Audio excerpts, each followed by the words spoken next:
이 땡중이 왜 여기 와서 행패야? 여기 절 아니에요. 법당 가서 기도나 하세요. 평생 군을 지킨 스님에게 돌아온 건 모욕뿐이었습니다.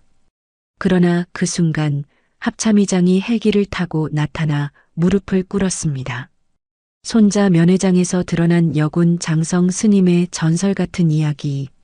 충청도 깊숙한 산골, 아침 안개가 서서히 걷히는 소박한 암자에서 하루가 시작됩니다. 정화 스님은 62살의 나이에도 불구하고 새벽 4시면 어김없이 일어나 예불을 드립니다. 오늘도 마찬가지였죠. 낡은 목탁 소리가 고요한 산자락에 은은하게 퍼져나가는데 그 소리 속에는 묘한 긴장감이 흐르고 있었습니다. 나무 아미타불 관세음보살. 정화 스님의 연불 소리는 평온했지만 가슴 한편에는 늘 무거운 그림자가 드리워져 있었습니다. 밤마다 찾아오는 악몽 때문이었죠. 하지만 이건 그냥 평범한 악몽이 아니었습니다. 군복을 입고 전장을 누비던 그 시절, 동료들의 비명소리와 포화 속에서 살아남은 기억들. 그런데 정화 스님이 꾸는 악몽 속에는 계급장이 선명하게 보였습니다. 별 3개가 빛나는 계급장 말이죠. 아무도 모르죠. 지금의 정화 스님이 과거에 어떤 존재였는지는요. 암자를 찾는 신도들은 그저 자애로운 스님으로만 알고 있으니까요. 하지만 정화 스님의 서랍 깊숙한 곳에는 낡은 군번줄 하나가 소중히 보관되어 있었습니다. 그 군번줄에는 아무도 상상할 수 없는 비밀이 숨어 있었어요. 예불을 마치고 나서 정화 스님은 작은 부엌으로 향했습니다. 오늘은 특별한 날이었거든요. 손자 민재가 입대한 지 벌써 2달이 지났는데 이번 주말이 첫 면회일이었습니다. 스님의 얼굴에 미소가 번지죠. 평소 무표정하던 얼굴이 손자 생각만 하면 이렇게 부드러워집니다. 그런데 민재가 배치받은 부대를 처음 들었을 때 정화 스님의 반응은 남달랐어요. 강원도 화천 백호특전 여단이라는 말을 듣는 순간 스님의 손이 미묘하게 떨렸거든요. 다른 사람들은 그냥 특전사라고 하면 우리 민재가 엘리트 부대에 갔구나 정도로 생각하겠지만 정화 스님에게는 다른 의미였습니다.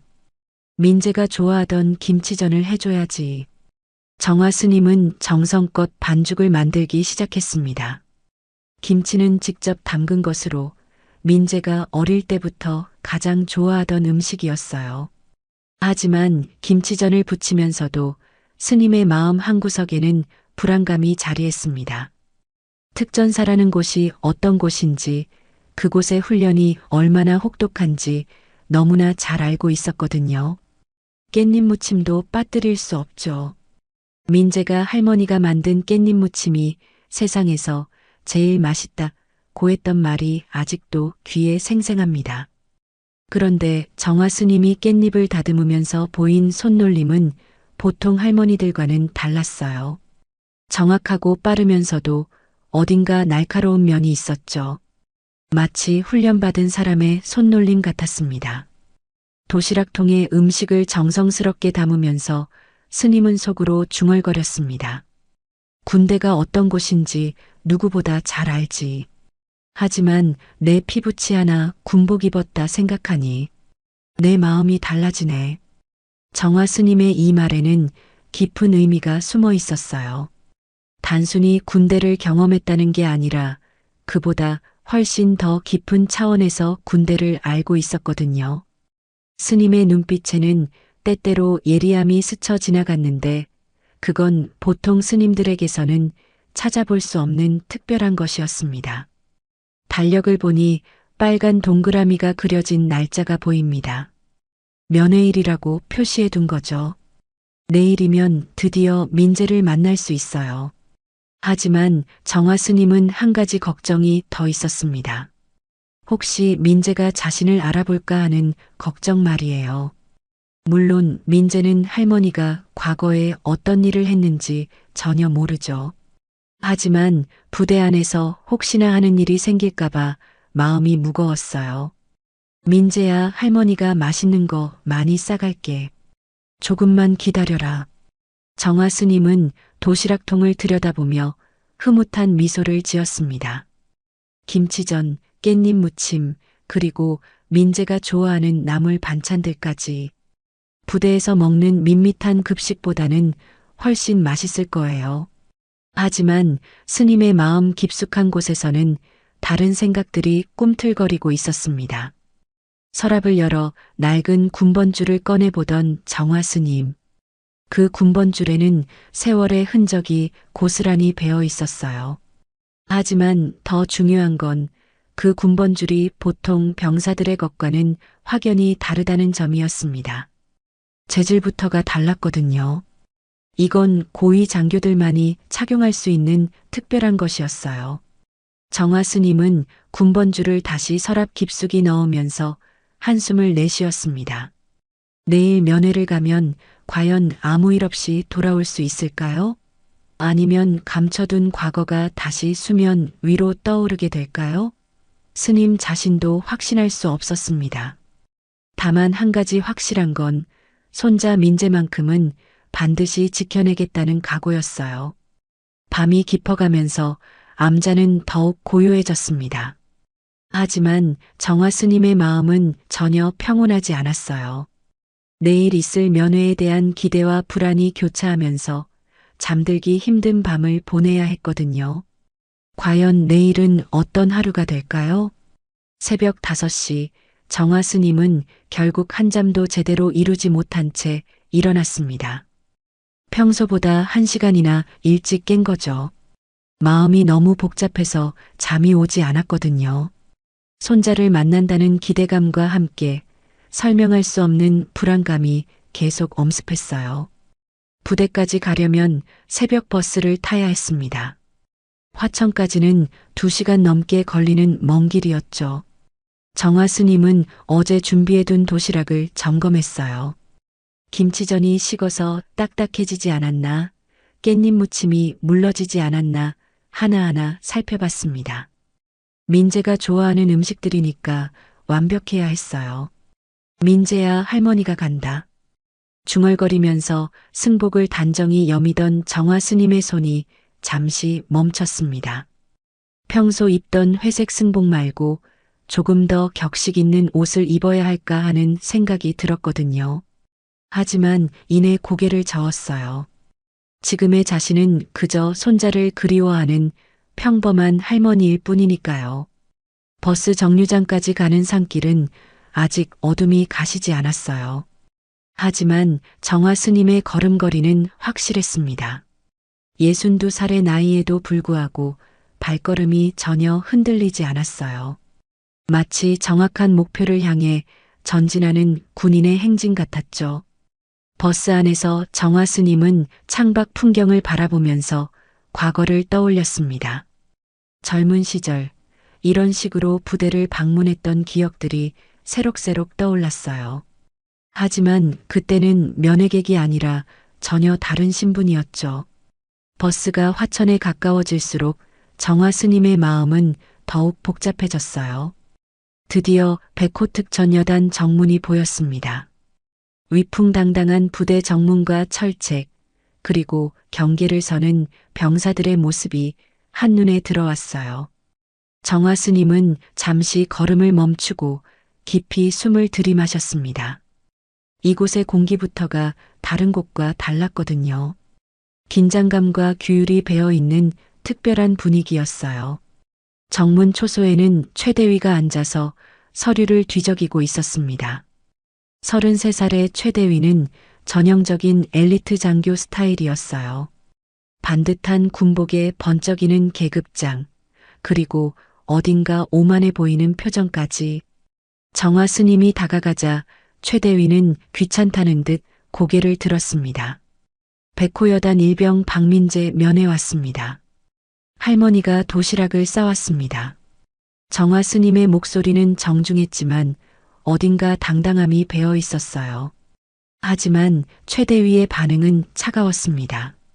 서류를 대충 훑어보더니 비웃는 듯한 표정을 지었거든요. 오늘 면회일 아닙니다. 돌아가세요. 최대위의 말에 정화 스님의 가슴이 철렁 내려앉았어요. 달력을 잘못 본 걸까요? 분명히 면회일이라고 표시해뒀는데.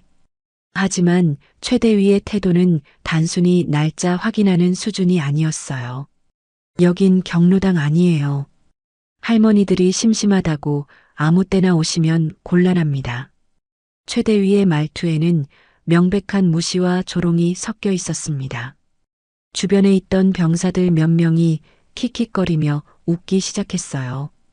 그 웃음소리가 정화 스님의 귀에는 마치 날카로운 칼날처럼 들렸습니다. 정화 스님은 달력을 다시 한번 확인했어요. 분명히 오늘이 면회일이 맞았습니다. 그런데 최대위는 계속해서 거짓말을 하고 있었어요. 이런 상황에서 보통 할머니들이라면 당황해서 물러날 텐데 정화 스님의 눈빛은 오히려 더욱 날카로워졌습니다. 대위님, 정말 잠깐 얼굴만, 도시락만이라도 전해주면 안 되겠습니까? 정화 스님의 목소리에는 간절함이 묻어 있었지만 동시에 뭔가 다른 기운도 감돌았어요. 마치 이런 상황에 익숙한 사람의 여유로움 같은 것 말이죠. 하지만 최대위는 그런 미묘한 변화를 전혀 눈치채지 못했습니다. 여기절 아니에요. 법당 가서 기도나 하시지요. 최대위의 모욕은 더욱 심해졌어요. 이제는 정화 스님의 종교까지 조롱하기 시작한 거죠. 군대는 피와 땀입니다. 그런 수행으론 못 버팁니다. 할머니들은 이런 곳 모르시니까. 뒤에서 병사들의 웃음소리가 더욱 커졌습니다. 누군가가 맞아요. 요즘 면회 오시는 노인네들 다 똑같아요. 라고 중얼거리는 소리도 들렸어요. 시간만 버리고 가시죠. 라는 말까지 덧붙이면서요. 그 순간 뒤쪽에서 중년의 부사관 한 명이 다가왔습니다. 김원석 원사였어요. 55살의 김원사는 오랫동안 군 생활을 한 베테랑이었죠. 최대위의 말을 듣고 있던 김원사의 얼굴이 굳어졌어요. 대위님 말씀이 도가 지나치는 것 같습니다. 김원사의 제지에도 불구하고 최대위는 오히려 더욱 거만해졌어요. 자신의 권위에 도전받는다고 느꼈거든요. 원사님도 참 이런 일에 신경 쓰실 필요 없어요. 규정은 규정이니까요. 최대위는 정화 스님을 향해 다시 차가운 시선을 보냈습니다. 하지만 이때 정화 스님의 표정에 미묘한 변화가 일어났어요. 눈빛이 예전과는 확연히 달라졌거든요. 마치 잠들어 있던 무언가가 깨어나는 것 같았습니다. 정화 스님의 손이 도시락통 위에서 살짝 떨렸어요. 분노 때문이 아니었습니다. 오히려 자신 안에 잠들어 있던 다른 인격이 깨어나려 하기 때문이었죠. 그리고 조용히 승복 속 깊숙한 곳에서 낡은 군번줄을 만졌습니다. 최대위는 전혀 모르고 있었어요. 자신이 지금 누구를 상대하고 있는지, 그리고 앞으로 어떤 일이 벌어질지 말이죠. 정화 스님의 속에서는 무언가가 꿈틀거리고 있었습니다. 수십 년간 잠들어 있던 본능이 서서히 깨어나고 있었어요. 최대위의 모욕적인 말들이 하나씩 쌓일 때마다 정화 스님의 눈빛은 점점 더 날카로워졌습니다. 하지만 겉으로는 여전히 차분함을 유지하고 있었죠. 대위님, 저는 그저 손자 얼굴 한번 보고 싶을 뿐입니다. 정화 스님의 목소리는 여전히 정중했지만 그 안에는 뭔가 다른 기운이 흐르고 있었어요. 마치 태풍 전야의 고요함 같은 것 말이죠. 하지만 최대위는 그런 미묘한 변화를 전혀 감지하지 못했습니다.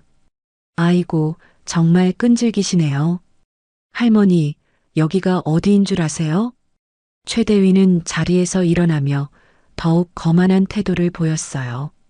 정화 스님을 위아래로 훑어보면서 코웃음을 쳤습니다. 여기는 대한민국 최정예 특전사 부대입니다. 아무나 드나들 수 있는 동네 마트가 아니라고요. 주변 병사들의 킥킥거리는 웃음소리가 더욱 커졌어요. 누군가는 할머니가 특전사를 뭘로 아시나 봐요 라고 중얼거렸고 다른 누군가는 경로당이랑 헷갈리신 게 아닐까요 라며 조롱했습니다. 그런데 이때 뒤쪽에서 또 다른 목소리가 들려왔어요. 요즘 면회 오시는 노인네들 다 똑같아요. 시간만 버리고 가죠. 이 말을 한 건 2등 중사 박준호였어요. 28살의 박중사는 평소에도 민간인들을 무시하는 경향이 있었죠. 특히 나이 많은 어르신들에게는 더욱 그랬어요. 맞아요, 대위님. 이런 일로 부대 분위기 흐려지면 안 되잖아요. 또 다른 병사가 거들어주자 최 대위의 기세는 더욱 올라갔습니다. 자신이 옳다는 확신을 갖게 된 거죠. 보세요, 할머니. 여기 있는 우리 부하들도 다 그렇게 생각해요. 규정은 규정이니까 지켜주셔야죠. 김원석 원사가 다시 한번 제지하려 했지만 최 대위는 이미 흥분 상태였어요. 원사님, 이런 식으로 예외를 인정하기 시작하면 부대 기강이 무너집니다. 군기는 칼 같아야 한다고 배우지 않으셨습니까? 정화 스님은 이 모든 상황을 조용히 지켜보고 있었어요. 표면적으로는 당황한 할머니처럼 보였지만 실제로는 상황을 정확히 파악하고 있었습니다. 최 대위의 성격, 주변 병사들의 반응, 김원사의 고민까지 모든 것을 읽고 있었거든요. 그런데 할머니, 혹시 여기서 소란 피우실 생각은 아니시죠? 최 대위의 말에는 이제 노골적인 위협이 담겨 있었어요. 여기는 군사시설입니다. 민간인이 함부로 행동하시면 법적 조치를 취할 수도 있어요. 이 순간 정화 스님의 눈에서 뭔가 번쩍였습니다. 하지만 여전히 침묵을 지키고 있었어요. 대신 천천히 승복 속 깊은 곳에 손을 집어넣었습니다. 그곳에는 수십 년간 간직해온 낡은 군번줄이 있었거든요. 할머니가 이해를 못하시는 것 같으니까 쉽게 설명해 드릴게요. 최 대위는 마치 어린아이를 다루듯 정화 스님에게 말했어요. 여기는 강한 자만 살아남는 곳입니다. 약한 마음으로는 하루도 버틸 수 없어요. 할머니처럼 나약한 분들은 이해하기 어려우시겠지만요. 그러니까 부처님께 기도나 하시면서 손자 무사히 제대하길 빌어주세요. 그게 할머니가 할 수 있는 최선이에요. 주변 병사들이 다시 웃음을 터뜨렸어요. 누군가는 대위님 말씀이 맞아요 라고 거들었고 다른 누군가는 할머니도 이제 이해하셨을 거예요 라며 비아냥거렸습니다. 그런데 이때 정화 스님이 처음으로 입을 열었어요. 대위님 말씀이 맞습니다. 군대는 정말 강한 자만 살아남는 곳이죠. 정화 스님의 목소리에는 묘한 변화가 있었어요. 여전히 정중했지만 그 안에 강철 같은 단단함이 느껴졌습니다. 저도 그걸 잘 알고 있어요. 아주 잘 알고 있습니다. 최 대위는 정화 스님의 말투 변화를 느꼈지만 여전히 자신이 우위에 있다고 생각했어요. 그럼 이해해 주시겠어요? 규정은 규정이니까요. 네, 규정은 정말 중요하죠. 정화 스님은 고개를 끄덕이면서 천천히 휴대폰을 꺼냈습니다. 낡은 휴대폰이었지만 그 안에는 몇 개의 중요한 번호가 저장되어 있었어요. 그런데 대위님, 혹시 규정보다 더 중요한 게 있다는 걸 아세요? 뭐가 규정보다 중요하다는 거죠? 최 대위가 비웃으며 물었을 때 정화 스님의 손가락이 휴대폰 화면을 터치했습니다. 주소록에서 특별한 번호 하나를 찾아낸 거죠. 주변 병사들이 수군거리기 시작했어요. 할머니가 뭘 하시려는 거야? 누구한테 전화하려나? 혹시 경찰서에 신고하려는 건 아니겠지? 김원석 원사는 불안한 표정으로 상황을 지켜보고 있었어요. 오랜 군 경험으로 느꼈는데 뭔가 심상치 않은 기운이 흐르고 있었거든요. 할머니, 누구한테 전화하시려는 거예요?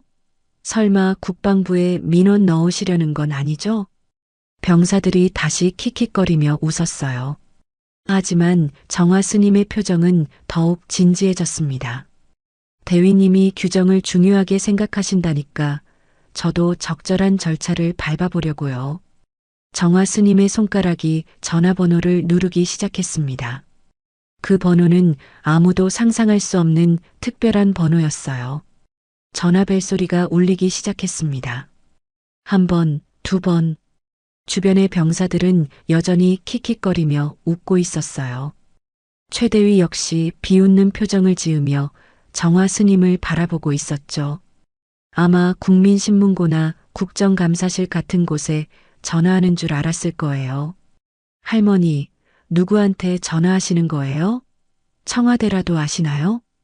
병사 하나가 농담조로 말하자 다른 병사들이 더욱 크게 웃었습니다. 아니면 국방장관 친구라도 있으신가요?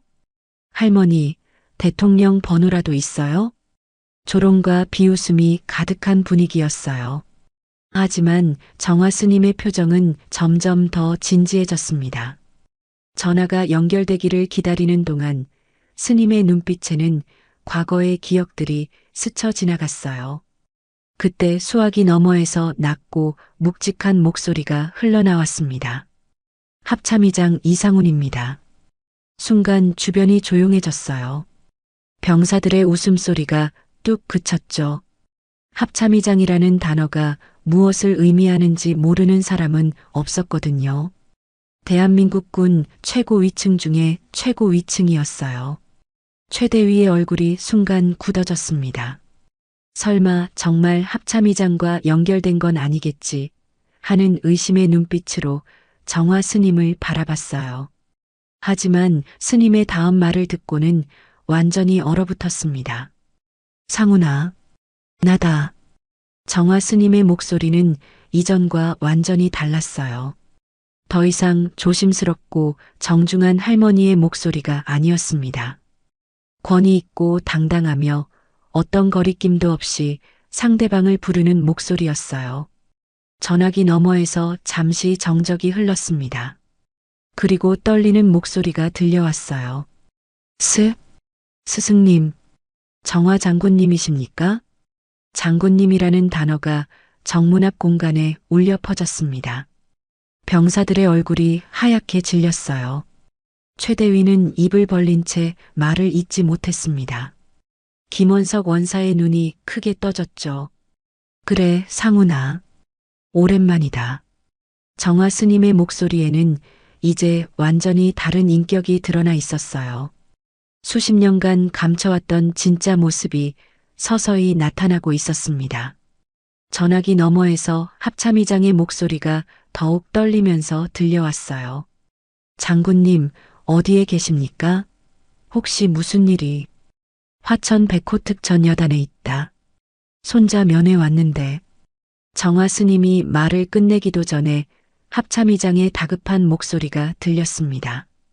누가 감히 장군님을? 지금 즉시 확인해 보겠습니다. 주변 병사들은 완전히 패닉 상태였어요. 자신들이 방금까지 조롱하던 할머니가 합참의장과 이런 식으로 대화하다니 믿을 수가 없었거든요. 최대위는 얼굴이 새하얗게 변해서 벌벌 떨고 있었습니다. 자신이 얼마나 큰 실수를 저질렀는지 서서히 깨닫기 시작한 거죠. 장군님, 제가 바로 부대장에게 연락드리겠습니다. 잠시만 기다려 주십시오. 아니다, 상훈아. 그럴 필요 없어. 정화 스님의 목소리는 여전히 차분했지만 그 안에는 강철 같은 단단함이 배어 있었어요. 나는 그저 손자 얼굴 한번 보러 온 할머니일 뿐이야. 하지만 여기 대위라는 친구가 군인의 예의에 대해 가르쳐주고 싶어 하더구나. 합참의장의 목소리가 더욱 단호해졌습니다. 누구입니까? 제가 직접 처리하겠습니다. 이때 최대위가 더 이상 버티지 못하고 무릎을 꿇었어요. 다리에 힘이 완전히 빠진 거죠. 죄송합니다. 제가 잘못했습니다. 하지만 정화 스님은 전화를 끊지 않았어요. 대신 합참의장에게 말했습니다. 상훈아, 기억하냐? 내가 훈련장에서 탈진해서 쓰러졌을 때. 물론입니다, 장군님.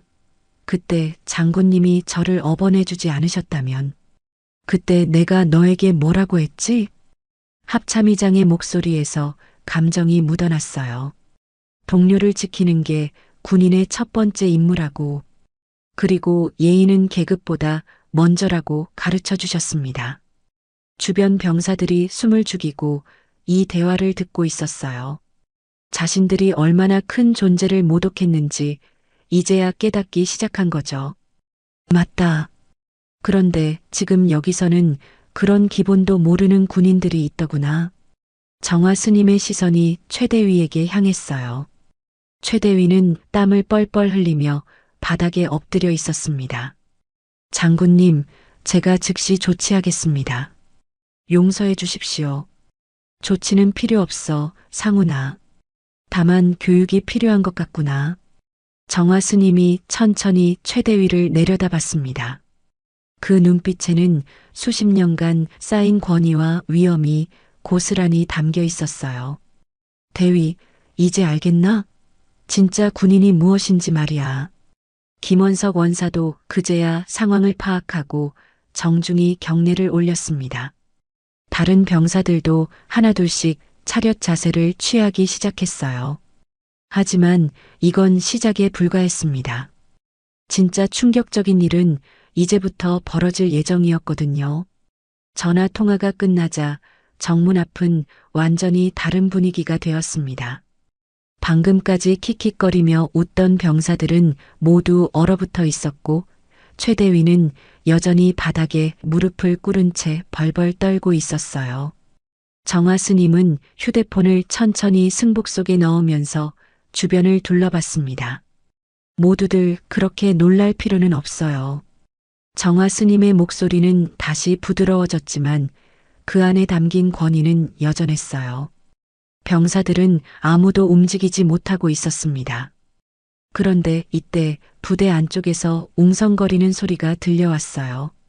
행정실 심부름을 나가던 손자 민재가 정문 쪽 소란을 듣고 다가오고 있었거든요.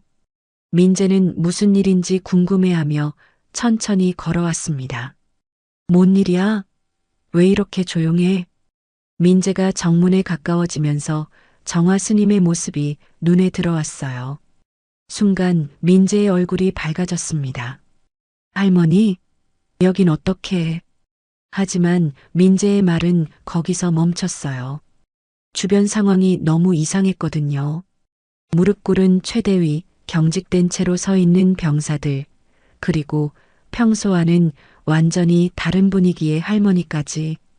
할머니, 이게 무슨 일이에요? 민재의 목소리에는 당황과 혼란이 가득했어요. 평생 자신이 알고 있던 할머니는 평범한 시골 스님이었는데 지금 보니 뭔가 완전히 다른 존재 같았거든요. 정화 스님은 민재를 보자 표정이 부드러워졌습니다. 하지만 동시에 복잡한 감정이 교차했어요. 손자에게 자신의 과거를 어떻게 설명해야 할지 막막했거든요. 민재야, 할머니가 면회왔단다. 그런데 할머니, 여기 분들은 왜 이래요? 대위님은 왜 무릎을 꿇고 계세요? 민재의 순진한 질문에 최대위의 얼굴이 더욱 새하얗게 변했어요. 자신이 지금까지 얼마나 큰 실수를 저질렀는지, 그리고 그 실수가 어떤 결과를 가져올지 상상만 해도 끔찍했거든요. 김원석 원사가 조심스럽게 입을 열었습니다. 민재야, 너 할머니가 어떤 분인지 알고 있었니? 네, 할머니요. 그냥 평범한 스님이신데요. 충청도 산골에서 수행하시고. 민재의 대답을 듣고 있던 병사들의 표정이 더욱 경직되었어요. 평범한 스님이라니 방금까지 합참의장과 그런 식으로 대화하던 분이요? 이때 부대 안쪽에서 급한 발걸음 소리가 들려왔습니다. 부대 내 소식이 빠르게 퍼진 거죠. 곧이어 중대장급 장교들이 하나둘씩 나타나기 시작했어요. 이게 도대체 무슨 상황입니까? 김중령이 다가오면서 상황을 파악하려 했지만 최대위는 여전히 말을 제대로 못하고 있었어요. 김원석 원사가 대신 상황을 설명하기 시작했습니다. 중령님, 이분이 민재 일병의 할머니시고, 그런데 합참의장님과 원사의 설명을 듣던 김중령의 얼굴이 점점 굳어졌어요. 그리고 정화 스님을 바라보는 시선이 완전히 달라졌습니다. 혹시 정화 장군님이십니까? 김중령의 조심스러운 질문에 정화 스님이 고개를 끄덕였어요. 오랜만입니다, 중령. 순간 김중령이 바짝 차렷 자세를 취하고 경례를 올렸습니다. 다른 장교들도 마찬가지였어요. 부대 전체가 술렁이기 시작했습니다. 민재는 이 모든 상황을 이해할 수 없었어요. 자신의 할머니가 왜 이런 대접을 받는 건지, 장군이라는 호칭은 또 뭔지. 할머니, 장군이요? 할머니가 장군이셨어요? 민재의 떨리는 목소리에 정화 스님의 마음이 아팠습니다. 손자에게는 평생 숨기고 싶었던 과거였거든요. 민재야, 할머니에겐 옛날 이야기가 있단다. 하지만 설명할 시간은 충분하지 않았어요. 부대 내부에서 더 큰 움직임이 감지되고 있었거든요. 이때 김중령이 조심스럽게 물었습니다. 장군님, 혹시 최대위가 신뢰를 범한 건입니까? 정화 스님은 여전히 무릎 꿇고 있는 최대위를 내려다봤어요. 그의 눈빛에는 분노보다는 실망이 담겨 있었습니다. 신뢰라기보다는 교육의 부재겠지요. 죄송합니다. 정말 죄송합니다. 최대위가 다시 한번 고개를 숙이며 사과했지만 이미 엎질러진 물이었어요. 그런데 갑자기 하늘에서 우문거리는 소리가 들려오기 시작했습니다. 헬기 소리였어요. 그것도 보통 헬기가 아닌 군용 헬기의 독특한 엔진음이었습니다. 병사들이 하늘을 올려다보기 시작했어요.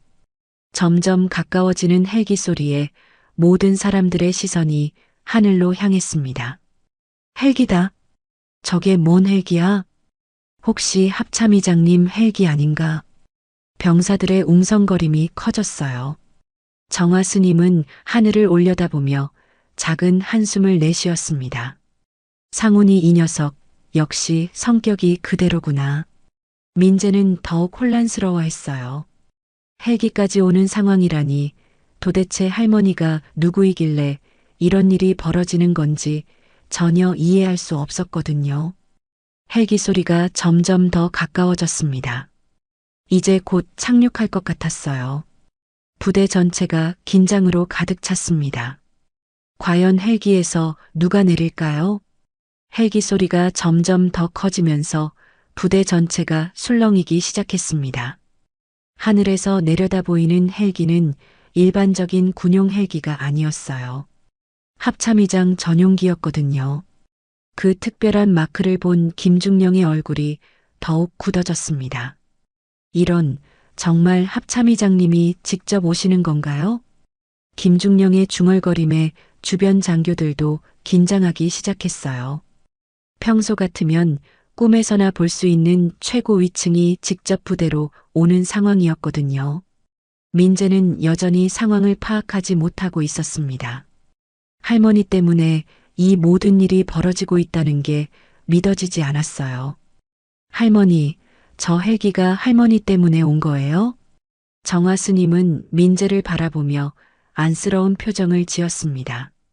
손자에게 이런 모습을 보여주고 싶지 않았는데 상황이 걷잡을 수 없이 커져버린 거죠. 민재야, 할머니가 설명해 줄게. 하지만 지금은 헬기가 부대 내 활주장에 착륙하기 시작했습니다. 강한 바람이 일면서 모든 사람들이 몸을 웅크렸어요. 최대위는 여전히 무릎을 꿇은 채로 헬기 착륙을 지켜보고 있었습니다.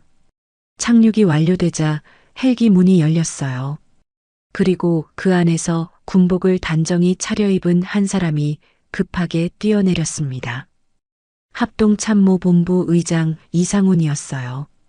이상훈 장군은 58살의 나이에도 불구하고 놀라울 정도로 민첩하게 움직였습니다.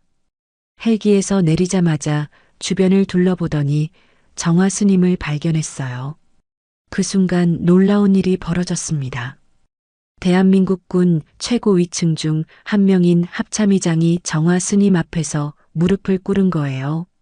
합동참모본부 의장 이상훈 은사님께 경례드립니다. 이상훈 장군의 목소리는 떨리고 있었어요.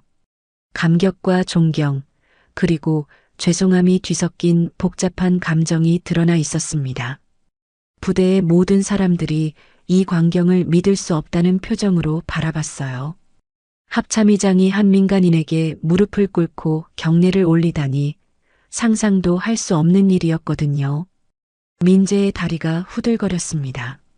자신의 할머니가 도대체 누구이길래 이런 일이 벌어지는 건지 전혀 이해할 수 없었어요. 상훈아, 일어서거라. 여기서 이러면 안 된다.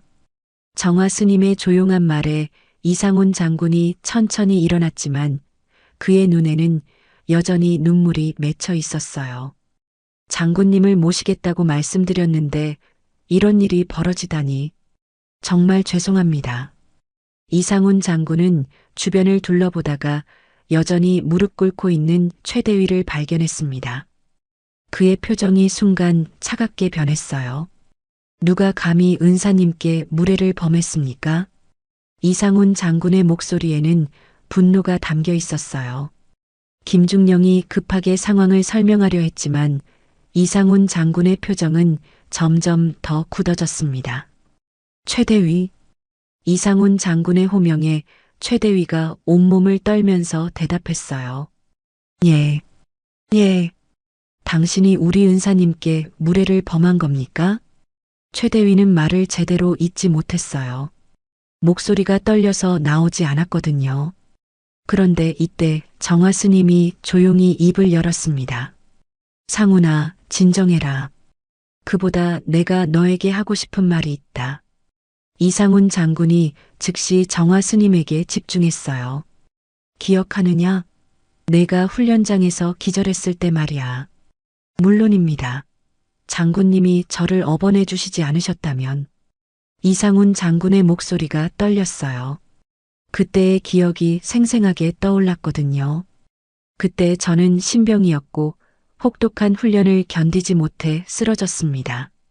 다른 교관들은 모두 포기하라고 했지만 장군님만이 저를 포기하지 않으셨어요. 주변 병사들이 숨을 죽이고 이 대화를 듣고 있었어요. 합참의장의 과거 이야기를 직접 듣는다는 것 자체가 믿기 어려운 일이었거든요. 장군님이 직접 저를 업고 의무실까지 데려가 주셨습니다. 그리고 말씀하셨죠. 동료를 버리는 군인은 진짜 군인이 아니다라고. 정화 스님이 고개를 끄덕였어요. 그래, 그때 너는 울면서 말했지. 다시 한번 기회를 달라고. 네, 그리고 장군님은 제게 가장 중요한 것을 가르쳐 주셨습니다. 이상훈 장군의 시선이 최대위에게 향했어요. 선배님이 아니었다면 저는 지금 이 자리에 없었을 것입니다. 장군님은 제 인생의 은인이십니다. 민재는 이 모든 대화를 들으면서 점점 더 혼란스러워졌어요. 할머니가 합참의장의 은인이라니, 그것도 군대에서요? 김원석 원사가 조심스럽게 물었습니다. 혹시 정화 장군님이 그 유명한... 맞습니다. 이상훈 장군이 단호하게 대답했어요. 이분이 바로 우리 군의 전설 정화 장군님이십니다. 부대 전체에 충격이 퍼졌습니다. 전설이라는 말이 무엇을 의미하는지 이제 모든 사람들이 깨닫기 시작했거든요. 전설이라는 단어가 부대에 울려 퍼지자 모든 사람들의 표정이 완전히 달라졌습니다. 젊은 병사들은 아직 정확히 무슨 의미인지 모르겠지만 김원석 원사와 김중령 같은 고참들의 얼굴은 경외감으로 가득했어요. 설마 그 정화 장군님이세요? 김중령이 떨리는 목소리로 물었습니다. 이상훈 장군이 고개를 끄덕이자 김중령은 즉시 정중한 경례를 올렸어요. 전 육군사관학교에서 장군님에 대해 배웠습니다. 침묵의 호랑이. 정화 장군님.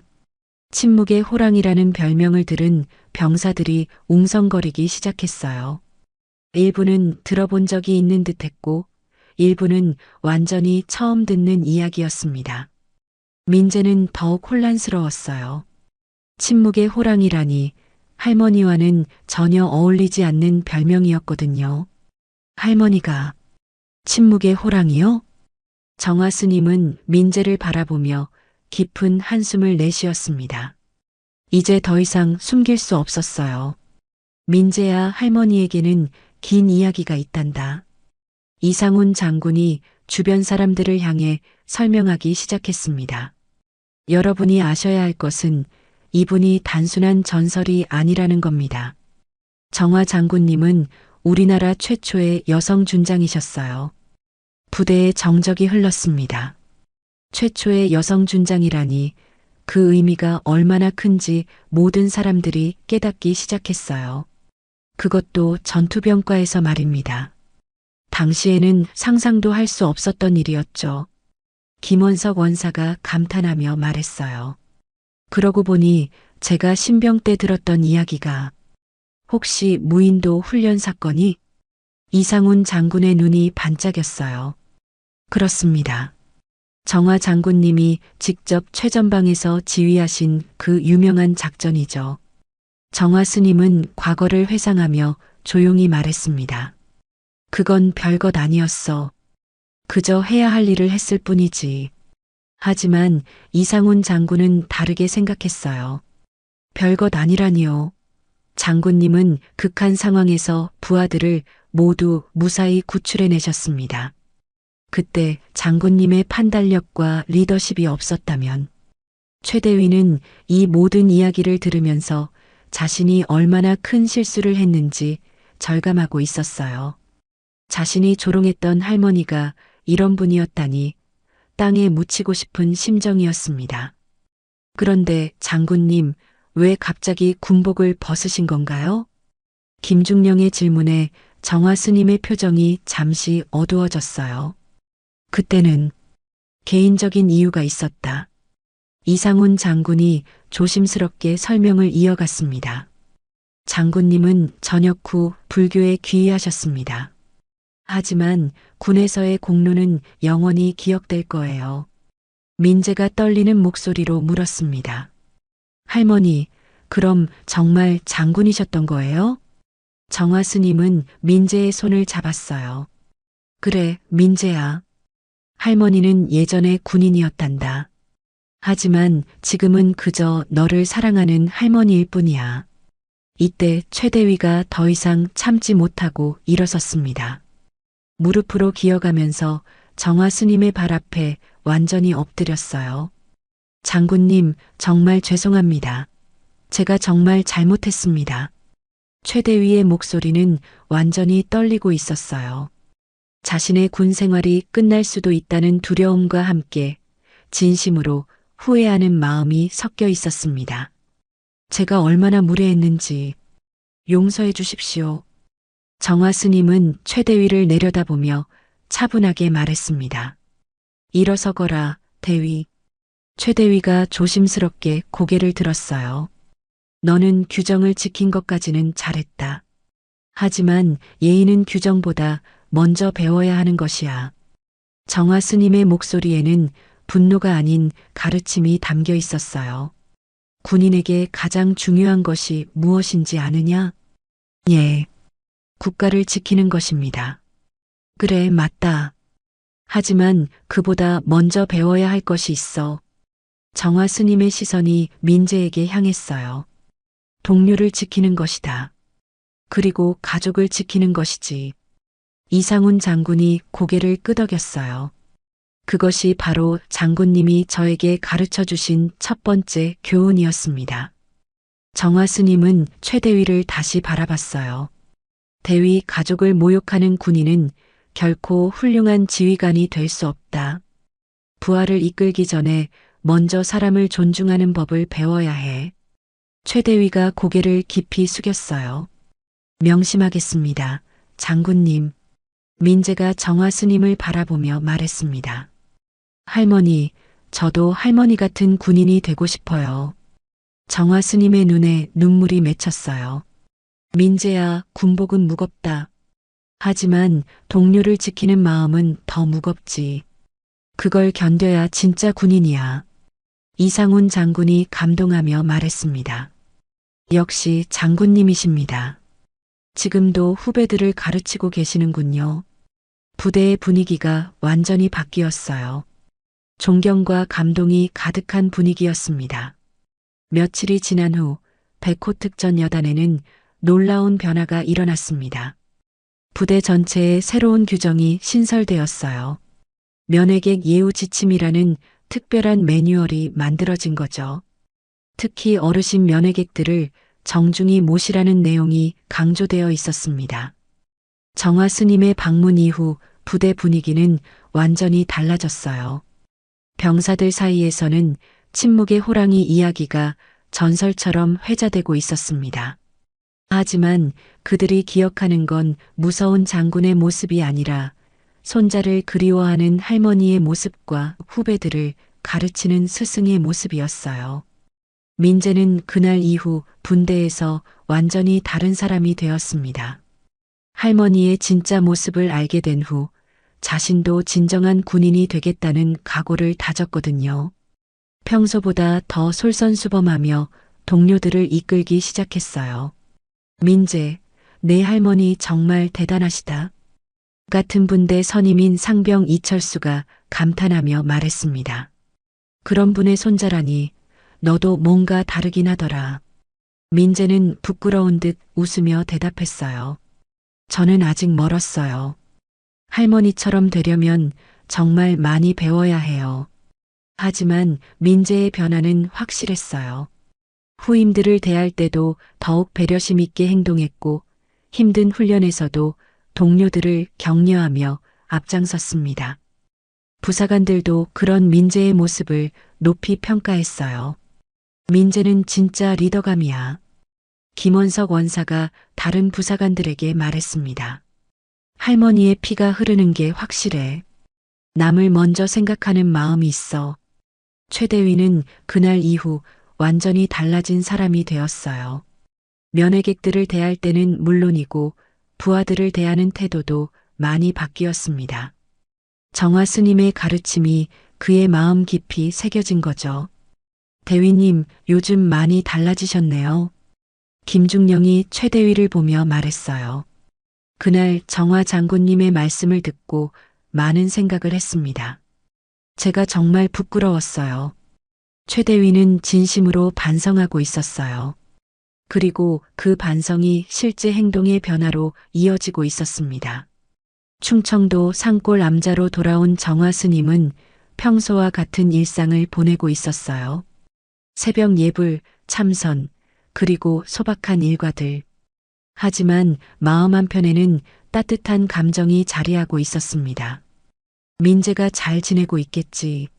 정화 스님은 손자가 보낸 편지를 다시 꺼내 읽었어요. 편지에는 민재의 변화된 마음가짐이 고스란히 담겨 있었습니다. 할머니, 저는 이제 정말 자랑스러워요. 할머니가 어떤 분인지 알게 되어서가 아니라 할머니가 가르쳐 주신 마음을 이해하게 되어서요. 동료를 지키는 것, 가족을 소중히 여기는 것, 그리고 진정한 강함이 무엇인지 배웠어요. 편지를 읽으면서 정화 스님의 눈가가 촉촉해졌어요. 손자가 올바른 길을 걷고 있다는 확신이 들었거든요. 며칠 후 이상훈 장군에게서 전화가 왔어요. 장군님, 백호여단에서 좋은 소식이 있습니다. 무슨 소식이냐? 민재 일병이 모범병사로 선발되었다고 합니다. 그리고 최대위도 완전히 달라졌다고 해요. 정화 스님은 조용히 미소를 지었어요. 그럴 줄 알았다. 좋은 씨앗은 언젠가 반드시 좋은 열매를 맺는 법이니까. 장군님의 가르침 덕분입니다. 아니야, 상훈아. 그들 스스로 깨달은 거야. 전화를 끊은 후 정화 스님은 서랍을 열어 낡은 군번줄을 꺼냈어요. 수십 년 전의 기억들이 되살아났지만 이제는 아프지 않았습니다. 오히려 자랑스러웠어요. 별 3개를 달았던 시절보다 오늘이 더 빛나는구나. 정화 스님은 군번줄을 다시 소중히 넣으면서 중얼거렸습니다. 나의 피와 정신이 손자에게 이어졌으니. 그날 저녁 정화 스님은 특별히 긴 시간 동안 기도를 올렸어요. 민재와 모든 군인들의 안전을 위해서, 그리고 진정한 군인 정신이 계속 이어지기를 바라면서요. 하늘 위로 구름이 천천히 흘러갔습니다. 세대를 넘어 이어지는 군인의 정신, 동료를 지키는 마음, 가족을 사랑하는 마음들이 하나로 연결되어 있었어요. 부대에서는 오늘도 젊은 군인들이 훈련을 받고 있었고, 암자에서는 할머니가 손자를 위해 기도하고 있었습니다. 그리고 그 모든 것들이 하나의 큰 사랑으로 이어져 있었어요. 정화 스님에게는 더 이상 과거의 영광이 중요하지 않았습니다. 지금 이 순간 손자가 올바른 군인으로 성장하고 있다는 것, 그리고 자신의 가르침이 다음 세대에 전해지고 있다는 것이 가장 큰 보람이었어요. 이것이야말로 진정한 유산이구나. 정화 스님은 평온한 미소를 지으며 하루를 마감했습니다. 내일도 변함없이 새벽 예불로 시작될 일상이지만 이제는 더욱 의미 있고 따뜻한 하루가 될 것 같았어요. 오늘도 함께 해주셔서 감사합니다. 달빛 인생 사연은 가족 이야기, 노후 드라마, 감동 오디오북을 통해 여러분의 마음에 작은 위로와 공감을 전하고 있습니다. 앞으로도 더 많은 인생 사연과 감동 이야기를 함께 하시려면 구독과 좋아요, 알림 설정 꼭 부탁드립니다. 은주야, 날 정말 요양원에 버리려는 거냐? 차창 밖 풍경이 휙휙 스쳐갔습니다. 말순의 무릎 위엔 작은 보따리 하나뿐. 어머님, 오늘 이후로는 집에 돌아오실 필요 없어요. 며느리의 싸늘한 말이 제 심장은 이미 무너져 내렸습니다. 그러나 그 끝에서 기다리고 있던 건 누구도 상상 못한 반전이었습니다. 그 전에 잠깐 구독과 좋아요 부탁드리며 오늘의 이야기 속으로 함께 들어가 볼까요? 82세의 한말수는 오늘도 거실 소파에 앉아 있었지만 평소와는 달랐습니다. 텔레비전 소리는 들리지 않았고 온 집안이 이상하게 조용했어요. 며느리 은주가 부엌에서 누군가와 전화 통화를 하고 있었는데 그 목소리가 유독 작고 비밀스러웠습니다. 네, 그럼 한 달에 얼마나 드나요? 아, 생각보다 비싸지 않네요. 말순의 심장이 쿵쾅거리기 시작했습니다. 며칠 전부터 은주가 이런 식으로 몰래 전화를 하는 것을 여러 번 목격했거든요. 처음에는 그냥 친구와 통화하는 줄 알았는데 오늘 들어보니 확실히 달랐어요. 개인실 말고 다인실도 괜찮나요? 네, 그럼 비용이 더 저렴해지죠? 좋습니다. 말수는 손가락 끝이 차갑게 식어가는 것을 느꼈습니다. 다인실이라니. 이건 분명히 요양원 얘기였어요. 며느리가 자신을 요양원에 보내려고 알아보고 있는 것이 틀림없었습니다. 그럼 언제부터 입소 가능한가요? 다음 주요? 너무 급하지 않나요? 아, 그런 거 아니고 좀 더 천천히 생각해 보고 싶어서요. 은주의 목소리가 점점 작아졌지만 말순의 귀에는 모든 단어가 선명하게 들렸습니다. 입소라는 말, 다음 주라는 말, 모든 것이 현실로 다가왔어요. 말순은 소파에서 일어나려다가 다리에 힘이 빠져 다시 주저앉았습니다. 머리가 어지럽고 가슴이 답답했어요. 아, 결국 이런 날이 온 것이구나. 자신도 모르게 눈물이 뺨을 타고 흘러내렸습니다. 은주가 전화를 끊고 부엌에서 나오자 말수는 재빨리 눈물을 닦고 텔레비전을 보는 척했습니다. 하지만 화면 속 내용은 전혀 보이지 않았어요. 며느리가 자신 옆을 지나가며 작게 한숨을 쉬는 소리만 귀에 들렸습니다. 어머니, 저녁 뭐 드시고 싶으세요? 은주의 목소리는 평소와 다름없이 정중했지만 말순에게는 어색하게 들렸습니다. 마치 이미 남처럼 느껴지는 거리감이 있었어요. 아무거나 괜찮다. 말순은 간신히 대답했지만 목소리가 떨렸습니다. 은주는 그런 말순을 잠깐 바라보더니 부엌으로 돌아갔어요. 그날 저녁 식사 시간이 유독 길게 느껴졌습니다. 아들 윤수는 회사 일로 늦고 대학생인 손자 재민이는 친구들과 약속이 있다며 일찍 나가버렸어요. 식탁에는 말순과 은주만 마주 앉아 있었습니다. 어머니, 요즘 몸은 어떠세요? 은주의 갑작스러운 질문에 말순은 숟가락을 든 손이 멈췄습니다. 이런 질문을 하는 건 처음이었어요. 별일 없지. 늙으면 다 그런 거 아니겠니? 그래도 가끔 어지러우시다고 하셨잖아요. 지난번에 화장실 가시다가 넘어지신 일도 있고. 말순은 가슴이 철렁했습니다. 역시 그때 일을 기억하고 있었구나. 밤중에 화장실을 가다가 거실 테이블에 무릎을 부딪혀 넘어졌던 일 말이에요. 그때 은주가 놀라서 달려왔었는데 그 표정에는 걱정보다는 피로함이 더 많이 보였었습니다. 괜찮다고 했잖니.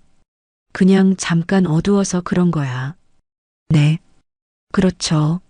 하지만 혹시 모르니까요. 은주의 목소리에는 묘한 뉘앙스가 있었습니다. 마치 무언가를 암시하는 것 같았어요. 말순은 더 이상 밥을 먹을 수가 없어서 숟가락을 내려놓았습니다. 그날 밤 말순은 침대에 누워 천장을 바라보며 긴긴 밤을 보냈습니다. 지난 10년간의 기억들이 파노라마처럼 스쳐 지나갔어요. 남편이 세상을 떠난 뒤 혼자가 된 자신을 아들 부부가 받아들여 준 것, 처음에는 서로 어색했지만 점점 가족이 되어간 것들. 하지만 언제부턴가 달라지기 시작했습니다.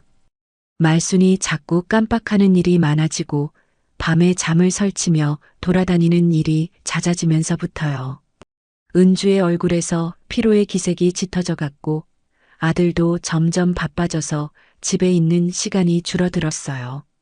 내가 짐이 되었구나. 말순은 이불을 머리까지 뒤집어 쓰고 작은 소리로 중얼거렸습니다. 이제야 현실을 받아들일 수밖에 없었어요. 자신이 이 가족에게 부담이 되고 있다는 사실을요. 새벽 4시경 말순은 조용히 침대에서 일어났습니다. 마음속에 묘한 결심이 서고 있었어요. 만약 정말 요양원에 가게 된다면 준비를 해야겠다는 생각이었습니다. 말순은 손전등을 켜고 조심스럽게 방안을 둘러보았습니다. 오래된 서랍장 위에 결혼사진, 벽에 걸린 아들의 어린 시절 그림, 책상 위에 초등학교 교사 시절 감사잔디. 모든 것이 갑자기 남의 것처럼 느껴졌어요. 서랍을 열고 오래된 보자기 하나를 꺼냈습니다. 그 안에는 전쟁 중에 헤어진 언니 정순의 마지막 편지와 몇 장의 바랜 사진이 들어 있었어요. 80년 인생에서 가장 소중한 보물들이었습니다. 언니, 나도 이제 어디로 가야 할지 모르겠어. 말순은 언니의 사진을 가슴에 꼭 안고 눈물을 흘렸습니다. 어린 시절 전쟁통에 헤어진 뒤 한 번도 만나지 못한 언니.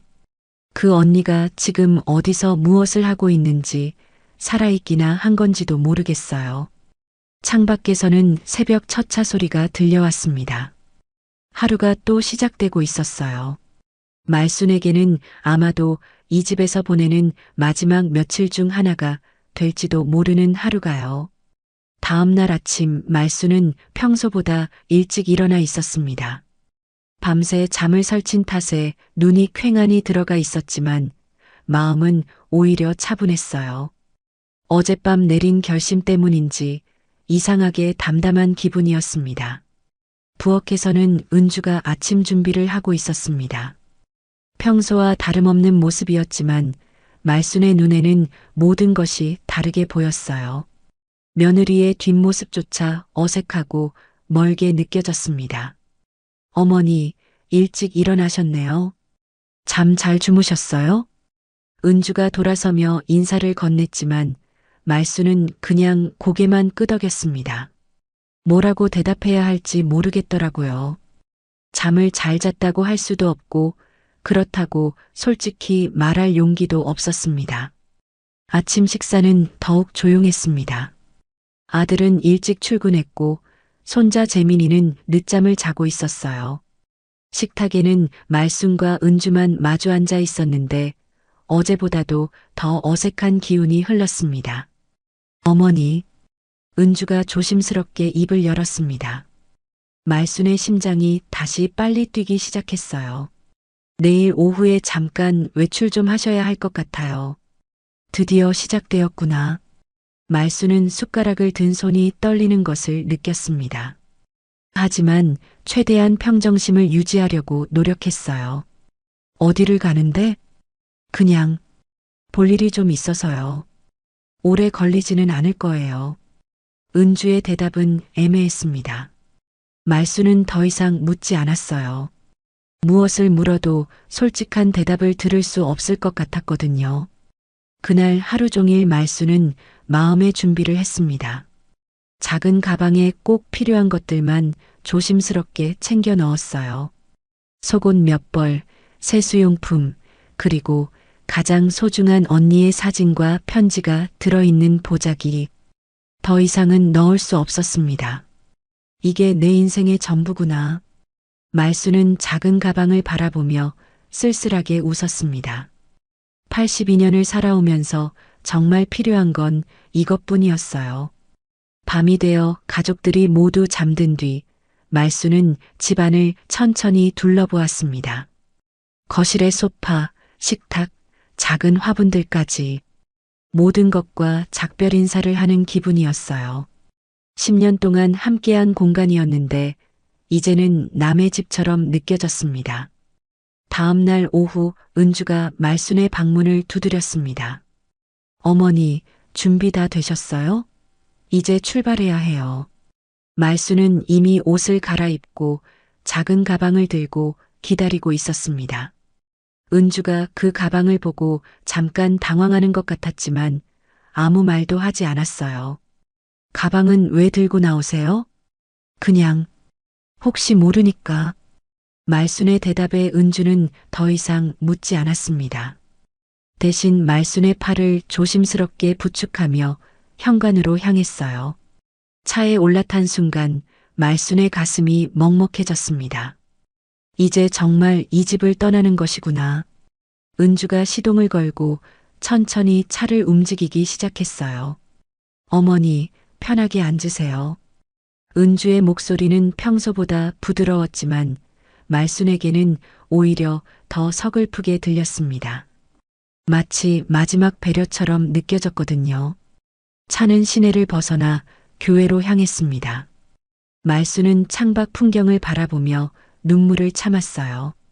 익숙한 동네를 지나 가끔 장 보러 갔던 시장을 지나 손자 재민이와 함께 산책했던 공원을 지났습니다. 모든 것이 추억이 되어가고 있었어요. 저기가 재민이가 다니는 대학이에요. 은주가 창밖을 가리키며 말했습니다. 말수는 고개를 돌려 대학 건물들을 바라봤어요. 손자가 매일 다니는 곳이었지만 이제는 더 이상 볼 수 없을지도 모르겠다는 생각이 들었습니다.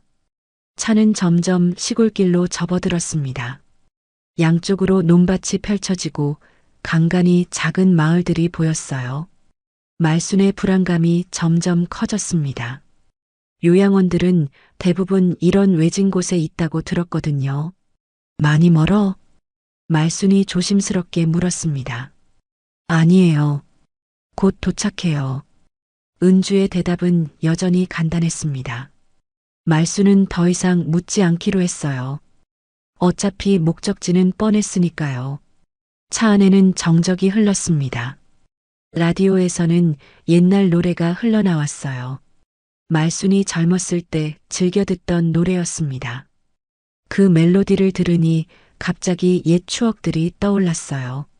전쟁 중에 헤어진 언니와 함께 이런 노래를 들으며 춤을 췄던 기억, 남편과 처음 만났을 때의 설렘, 아들을 낳고 기뻐했던 순간들, 모든 기억이 파노라마처럼 스쳐 지나갔습니다. 정말 긴 인생이었구나. 말수는 속으로 중얼거렸습니다. 82년 동안 참 많은 일들이 있었어요. 기쁜 일도 많았고 슬픈 일도 많았죠. 하지만 이제 그 모든 것이 끝나가고 있었습니다. 차는 작은 언덕길을 올라가고 있었습니다. 멀리 큰 건물 하나가 보였어요. 말순의 심장이 다시 빨리 뛰기 시작했습니다. 드디어 도착하는 것 같았어요. 저기가. 은주가 뭔가 말하려다가 멈췄습니다. 말순은 창밖을 바라보며 운명을 받아들일 준비를 했어요. 이제 정말 새로운 인생이 시작되는 것이었습니다. 하지만 마음 한편으로는 궁금했습니다. 과연 그곳에서 어떤 사람들을 만나게 될까요? 그리고 언제까지 거기서 지내게 될까요? 아무도 모르는 일이었어요. 차가 언덕 위에 도착하자 말순의 눈앞에 큰 건물이 나타났습니다. 하얀 벽돌로 지어진 3층 건물이었는데 입구에는 푸른솔 요양원이라는 초록색 간판이 걸려 있었어요. 말순은 그 간판을 보는 순간 온몸에 소름이 돋았습니다. 드디어 왔구나. 말순의 입술이 파르르 떨렸습니다. 지금까지는 그저 추측이었지만 이제는 확실해졌어요. 정말로 자신을 요양원에 보내려는 것이었습니다. 은주가 차를 천천히 요양원 앞 주차장에 세웠습니다. 엔진 소리가 멈추자 차 안에는 무거운 침묵만이 흘렀어요. 말수는 창밖으로 보이는 요양원 건물을 바라보며 가슴이 철렁 내려앉는 것을 느꼈습니다. 요양원 입구에서는 몇 명의 할머니들이 휠체어에 앉아 햇볕을 쬐고 있었습니다. 어떤 할머니는 멍하니 하늘을 바라보고 있었고 어떤 할머니는 고개를 푹 떨어뜨리고 졸고 있었어요. 그 모습들이 말순에게는 자신의 미래처럼 보였습니다. 어머니, 은주가 조심스럽게 말을 꺼냈습니다. 말순은 고개를 돌려 며느리를 바라봤어요. 은주의 얼굴에는 묘한 표정이 떠올라 있었는데 미안함인지 안도감인지 분간하기 어려웠습니다. 잠깐만 기다려주세요. 볼일만 좀 보고 올게요. 은주가 차에서 내렸습니다. 말수는 홀로 차 안에 남겨진 채 요양원 건물을 바라봤어요. 저 안에서 자신이 앞으로 얼마나 오랫동안 지내게 될까요? 아니면 평생을 거기서 마감하게 될까요? 요양원 입구로 들어가는 은주의 뒷모습을 보며 말수는 지난 10년간의 기억들을 떠올렸습니다. 남편이 세상을 떠난 뒤 혼자가 된 자신을 아들 부부가 받아들여준 것. 처음에는 서로 어색했지만 점점 가족이 되어간 것들. 하지만 언제부턴가 모든 것이 달라지기 시작했어요. 말순이 자꾸 깜빡하는 일이 많아지고 밤에 잠을 설치며 돌아다니는 일이 잦아지면서부터요. 은주의 얼굴에서 피로의 기색이 짙어져 갔고 집안 분위기도 점점 무거워졌습니다. 내가 정말 짐이 되었구나. 말수는 작은 소리로 중얼거렸습니다. 이제야 현실을 완전히 받아들일 수 있을 것 같았어요. 자신이 이 가족에게 부담이 되고 있다는 사실을요. 창밖으로는 요양원 직원들이 할머니, 할아버지들을 돌보는 모습이 보였습니다. 하얀 가운을 입은 간병인이 휠체어를 밀어주고 또 다른 직원은 할아버지의 등을 토닥여주고 있었어요. 그들의 모습은 친절해 보였지만 말순에게는 어딘지 기계적으로 느껴졌습니다. 저 사람들이 이제 내 가족이 되는 건가? 말순은 쓸쓸한 마음으로 생각했습니다. 혈육도 아닌 사람들이지만 앞으로는 그들과 함께 시간을 보내야 할 것 같았어요. 아침에 일어나서 밤에 잠들 때까지 모든 일상을 함께 해야 하는 거죠. 요양원 건물 2층 창문에서는 몇몇 할머니들이 밖을 내다보고 있었습니다. 그중 한 할머니와 눈이 마주쳤는데 그 할머니가 말순을 보고 손을 흔들어 주었어요. 말순도 어색하게 손을 들어 인사를 했습니다. 저 할머니도 나처럼 가족에게 버려진 건가? 말수는 궁금했습니다. 저 요양원에 있는 할머니, 할아버지들은 모두 어떤 사연으로 이곳에 오게 된 걸까요? 자신처럼 가족의 짐이 되어서 온 사람들일까요? 아니면 다른 이유가 있을까요? 시간이 꽤 흘렀는데도 은주는 나오지 않았습니다. 말수는 점점 불안해졌어요. 혹시 이미 입소 수속을 끝내고 있는 건 아닐까요? 아니면 방을 정하고 있는 건 아닐까요? 그래도 마지막으로 손자 재민이는 볼 수 있을까? 말수는 가장 아쉬운 것이 손자였습니다. 아직 어린 재민이에게 제대로 인사도 못하고 떠나는 것이 가장 마음 아팠어요. 재민이는 할머니를 무척 따랐거든요. 어릴 때부터 말순이 직접 돌봐줬고 함께 보낸 시간도 많았습니다. 재민이가 나를 찾으면 어떻게 할까? 말수는 걱정이 되었습니다. 대학생이라고 해도 아직은 어린 나이인데 할머니가 갑자기 사라지면 상처받을 것 같았어요. 하지만 어쩔 수 없는 일이었습니다. 이제는 모든 것을 포기해야 하는 거죠. 창밖에서는 노을이 지기 시작했습니다.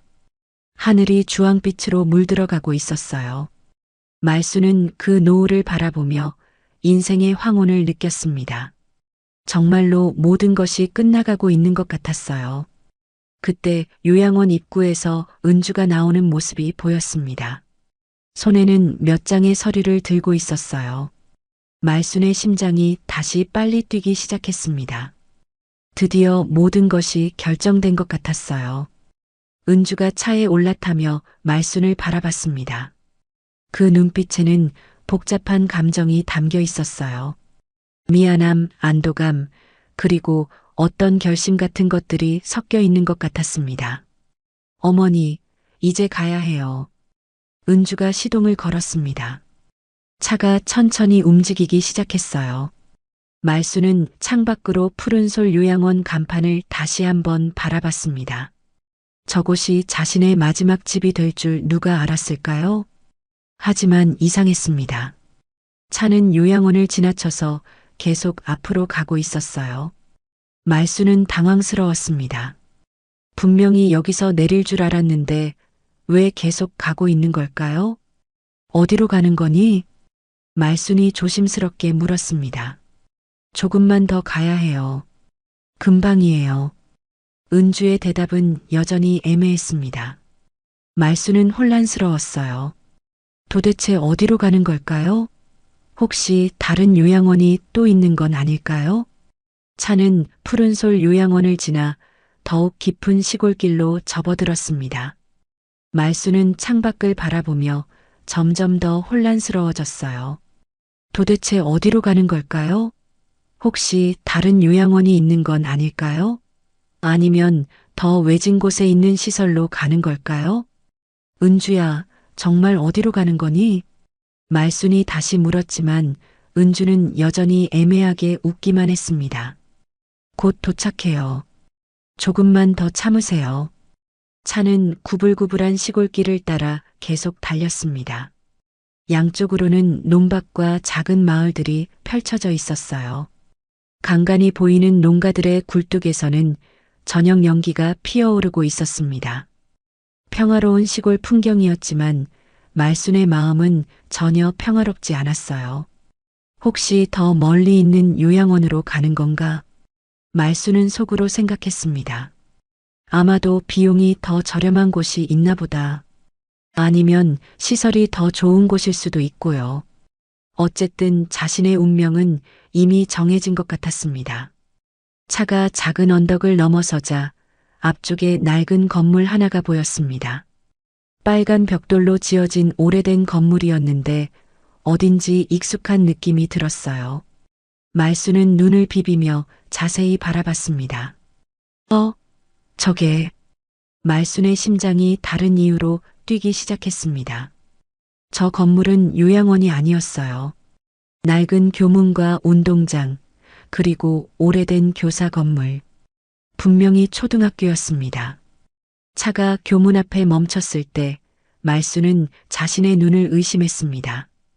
교문 위에 걸린 간판에는 봄내 초등학교라고 쓰여 있었어요. 바로 자신이 30년 동안 교사로 재직했던 그 학교였습니다. 여기가 내가 다닌 학교. 말수는 감격에 겨워 말을 제대로 할 수 없었습니다. 은주가 무엇 때문에 자신을 이곳으로 데려온 건지 도무지 이해할 수 없었어요. 어머니, 내리세요. 은주가 차에서 먼저 내리며 말순의 문을 열어주었습니다. 말순은 떨리는 다리로 천천히 차에서 내렸어요. 50년 만에 다시 밟는 학교 땅이었습니다. 교정에 발을 디디는 순간 말순의 눈에 믿을 수 없는 광경이 펼쳐졌습니다. 운동장 한쪽에 사람들이 줄지어 서 있었어요. 그런데 그들은 모두 50대에서 60대로 보이는 할머니, 할아버지들이었습니다. 선생님, 그중 한 할머니가 말순을 보고 크게 외쳤습니다. 그러자 줄지어 서 있던 모든 사람들이 일제히 고개를 돌려 말순을 바라봤어요. 선생님, 오랜만입니다. 선생님, 정말 오셨군요. 선생님, 보고 싶었습니다. 한꺼번에 쏟아지는 인사말에 말순은 어리둥절했습니다. 도대체 이게 무슨 일인가요? 왜 이렇게 많은 사람들이 자신을 기다리고 있는 걸까요?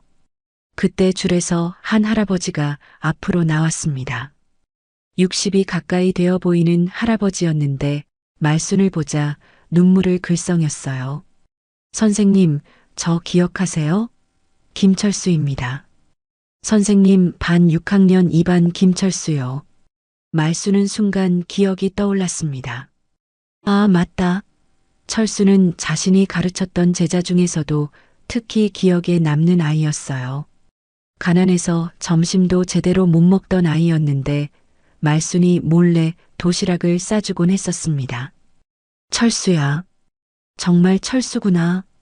말순은 철수의 손을 잡고 눈물을 흘렸습니다. 어린 철수의 모습과 지금의 할아버지 철수가 겹쳐 보였어요. 선생님, 저도 기억하세요? 이번에는 할머니 한 분이 나왔습니다. 저는 영희예요. 박영희. 선생님이 글씨 쓰는 법 가르쳐 주셔서 나중에 서예대회에서 상도 탔다고요. 영희야. 네, 영희. 말수는 영희의 손도 잡았습니다. 그러자 다른 제자들도 하나둘씩 나와서 자신을 소개하기 시작했어요. 선생님, 저는 정우입니다. 수학을 못해서 늘 혼났던 정우요. 선생님, 저는 미선이에요. 선생님이 키워주신 나팔꽃 기억하세요? 선생님, 저는 제자들의 이름을 하나하나 들을 때마다 말순의 기억 속에서 어린 얼굴들이 되살아났습니다. 그 모든 아이들이 이제는 할머니, 할아버지가 되어 자신 앞에 서 있는 거예요. 얘들아, 내 사랑하는 얘들아. 말순은 감격에 겨워 주저앉을 뻔했습니다. 철수와 영희가 양쪽에서 말순을 부축해 주었어요. 선생님, 우리가 선생님을 찾느라 얼마나 고생했는지 아세요? 철수가 말했습니다. 선생님이 퇴직하신 뒤에 연락이 끊겼잖아요. 그래서 우리끼리 모임을 만들어서 계속 찾아다녔어요. 그러던 중에 며느리분이 연락을 주셨어요. 영희가 덧붙였습니다. 말수는 은주를 돌아봤어요. 은주는 멀찍이 서서 이 모든 광경을 지켜보고 있었습니다. 우리가 선생님께 꼭 말씀드리고 싶은 게 있어서 이렇게 모였어요. 정우가 말했습니다. 선생님 덕분에 우리가 다 훌륭하게 자랐어요. 선생님이 없었다면 우리는 글도 제대로 못 배우고 사람도 제대로 못 됐을 거예요. 제자들의 말을 들으며 말수는 가슴이 뭉클해졌습니다. 자신이 교사로 살았던 30년이 헛되지 않았구나 하는 생각이 들었어요. 선생님, 교실로 가요.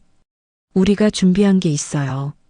철수가 말순의 팔을 부축하며 교사 건물 쪽으로 걸어갔습니다. 다른 제자들도 모두 뒤따랐어요. 말순은 꿈을 꾸는 것 같은 기분이었습니다. 50년 만에 다시 밟는 교정, 50년 만에 다시 만나는 제자들.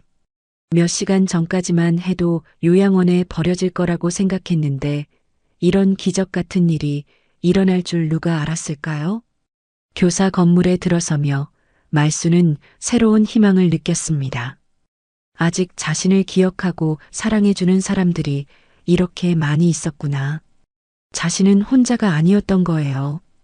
교사 건물로 들어서며 말수는 오랜만에 맡는 학교 냄새에 마음이 벅차올랐습니다. 복도에는 오래된 나무 바닥이 그대로 남아 있었고 벽에는 낡은 게시판들이 걸려 있었어요. 모든 것이 50년 전 그대로였습니다. 선생님, 이쪽으로 오세요. 철수가 말순을 이끌며 복도 끝에 있는 교실로 향했습니다. 6학년 2반이라고 쓰인 문패가 그대로 걸려 있었어요. 바로 말순이 마지막으로 담임을 했던 그 교실이었습니다. 교실 문을 열자 말순은 깜짝 놀랐습니다. 교실 안이 완전히 꾸며져 있었거든요. 칠판에는 한말순 선생님 감사잔치라고 큰 글씨로 쓰여 있었고 벽면에는 말순의 젊은 시절 사진들과 편지들이 빼곡히 붙어 있었어요. 이게 대체 말순은 입을 다물지 못했습니다. 벽에 붙은 사진들을 자세히 보니 자신이 교사로 재직할 때의 모습들이었어요. 운동회 때 아이들과 함께 찍은 사진, 소풍 갔을 때의 사진, 졸업식 때의 사진들까지. 어떻게 이런 사진들을 모두 구했을까요? 선생님, 우리가 몇 년 동안 준비했어요. 영희가 자랑스럽게 말했습니다. 동창회 할 때마다 조금씩 모았죠. 각자 집에 보관하고 있던 사진들을 가져와서 복사하고 선생님에 대한 추억들을 편지로 써서 모았어요. 말수는 벽에 붙은 편지들을 하나하나 읽어보았습니다. 모두 제자들이 직접 쓴 것들이었어요. 선생님 덕분에 글을 배워서 나중에 교사가 될 수 있었습니다. 미선 올림. 선생님이 주신 도시락 맛을 아직도 잊을 수 없습니다. 철수 올림. 선생님이 가르쳐 주신 인생의 도리를 자식들에게도 전해주고 있습니다. 정우 올림. 편지들을 읽으며 말순의 눈에서 눈물이 멈추지 않았습니다. 자신이 했던 작은 행동들을 이렇게 오랫동안 기억해주고 있었다니요. 선생님, 여기 앉으세요. 제자들이 교실 앞쪽에 특별히 마련한 의자로 말순을 안내했습니다. 선생님 책상 위에는 작은 케이크와 꽃다발이 놓여 있었어요. 우리가 직접 만든 케이크예요. 영희가 웃으며 말했습니다. 영희는 지금 베이커리를 운영하고 있거든요. 선생님이 어릴 때부터 요리를 좋아한다고 칭찬해 주신 덕분이에요. 정말이니? 우리 영희가? 말수는 깜짝 놀랐습니다. 어린 영희가 베이커리 사장이 되었다니 정말 대견했어요. 저는 초등학교 교장을 했어요. 미선이 나서서 말했습니다. 선생님을 보고 교사가 되겠다고 마음먹었거든요. 선생님처럼 아이들을 사랑하는 선생님이 되고 싶었어요. 저는 의사가 됐어요. 정호도 자랑스럽게 말했습니다. 선생님이 정호야, 너는 마음이 착하니까 사람을 돕는 일을 하면 좋겠다고 하셨잖아요. 그 말씀 때문에 의사가 되었어요. 제자들이 하나하나 자신의 근황을 이야기할 때마다 말수는 가슴이 벅차올랐습니다. 모두들 훌륭하게 잘한 것이었어요. 선생님, 케이크 촛불 불어주세요. 철수가 케이크에 촛불을 켜며 말했습니다. 모든 제자들이 함께 생일 축하 노래를 불러주었어요. 말순의 생일은 아니었지만 마치 새로 태어나는 기분이었습니다. 촛불을 끄며 말순은 소원을 빌었습니다. 이 아이들이 모두 건강하고 행복하게 살게 해주세요. 선생님, 우리가 하고 싶은 말이 있어요. 철수가 진지하게 말했습니다. 다른 제자들도 모두 고개를 끄덕였어요. 선생님은 우리에게 단순히 공부만 가르쳐 주신 게 아니에요. 인생을 가르쳐 주셨어요. 어떻게 살아야 하는지, 어떤 사람이 되어야 하는지 가르쳐 주셨습니다. 영희가 이어서 말했습니다. 우리는 모두 선생님의 자식들이에요. 선생님이 낳아주신 건 아니지만 사람으로 키워주셨잖아요. 제자들의 고백을 들으며 말수는 감격의 눈물을 흘렸습니다. 교사로 살았던 30년이 결코 헛되지 않았구나 하는 생각이 들었어요. 얘들아, 고맙다. 정말 고맙다. 말순이 간신히 말을 꺼냈을 때 교실 뒤쪽 문이 살짝 열렸습니다. 제자들이 모두 그쪽을 바라보며 웃음을 지었어요. 무슨 일인가 싶어 말순도 뒤를 돌아봤습니다. 그런데 문 뒤에서 나타난 사람을 보고 말순은 의자에서 일어날 뻔했습니다. 80대로 보이는 할머니 한 분이 조심스럽게 교실로 들어오고 있었거든요. 그 할머니는 말순보다 조금 더 나이가 들어 보였습니다. 머리는 하얗게 새었지만 눈빛만은 또렷했어요. 그리고 그 눈빛이 말순에게는 무척 익숙했습니다. 할머니가 말순에게 천천히 다가왔습니다. 교실 안은 조용해졌어요. 모든 제자들이 숨을 죽이고 이 장면을 지켜보고 있었습니다. 할머니가 말순 앞에 서서 멈췄습니다. 두 사람은 한동안 서로를 바라보기만 했어요. 말순의 심장이 빨리 뛰기 시작했습니다. 설마, 말순아. 할머니가 떨리는 목소리로 말했습니다. 나야. 정순이야. 내 언니 정순이. 그 순간 말순의 머릿속이 하얘졌습니다. 언니? 정순 언니? 70년 전 전쟁통에 헤어진 그 언니가 지금 자신 앞에 서 있다는 말인가요? 언니가 정말 언니야? 말순은 떨리는 손으로 정순의 얼굴을 만져봤습니다. 주름은 많이 졌지만 분명히 어린 시절 기억 속의 언니 얼굴이었어요. 말순아, 내 동생 말순아. 정순도 눈물을 흘리며 말순의 손을 잡았습니다. 70년 만에 재회였습니다. 언니, 정말 언니가 맞아? 말순은 정순의 얼굴을 두 손으로 감싸며 계속 확인했습니다.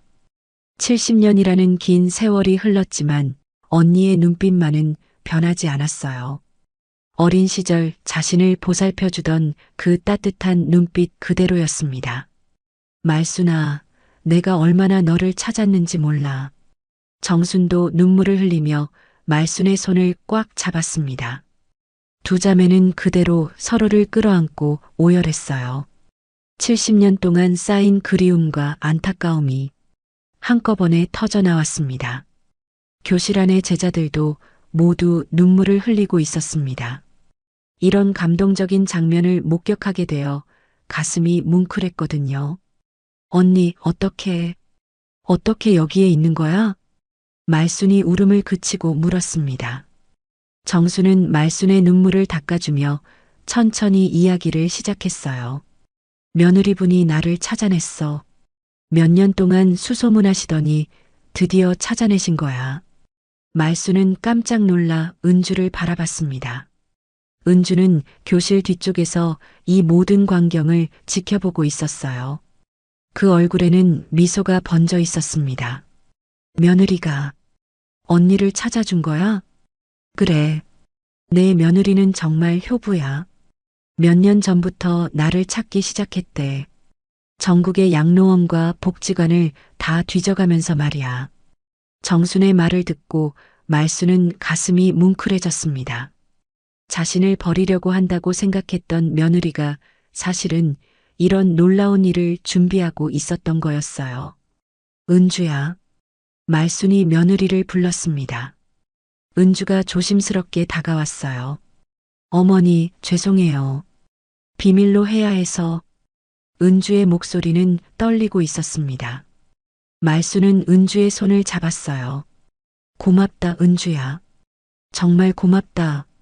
언니분을 찾는데 3년이 걸렸어요. 어머니가 하신 말씀들을 바탕으로 이곳저곳을 찾아다녔죠. 은주가 설명했습니다.